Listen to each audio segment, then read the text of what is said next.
In today's video, I'm going to teach you how to perfectly solve the Gmail storage full issue.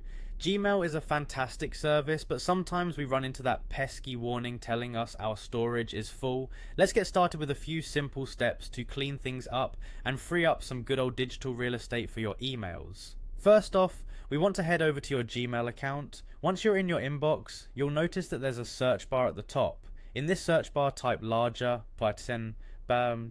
what this does is help you identify all those hefty emails that are taking up valuable space because they're 10 megabytes or larger. Hit enter and voila, you've now got a list of your biggest emails. Next, after seeing that list, you'll notice a little checkbox icon at the top left of your email list. This handy tool allows you to select all the emails in your current view. Go ahead and click that checkbox so you've got all those big emails ready for action. Now with those emails selected, direct your attention to the trash can icon. This is the delete button. Click it.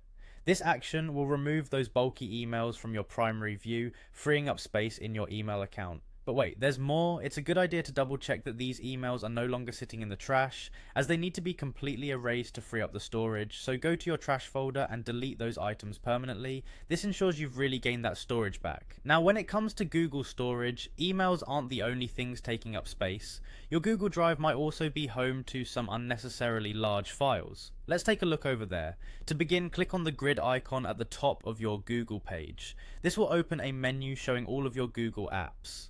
Click on the Drive icon, which will direct you to your Google Drive account. Once you're in Drive, take a moment to look through your files. You're looking for the ones that are eating up a lot of space. Sort the files by size if you can, and begin the purging process. If you find any files that are larger and no longer needed, go ahead and delete them. You can again select multiple files to save time. And there you go. With these steps, you should see a nice decluttered Drive and Gmail, solving the storage full issue in no time. Regular maintenance like this can help keep your Google services running smoothly, so that you always have space for those important files and messages. Thanks for watching, and happy cleaning.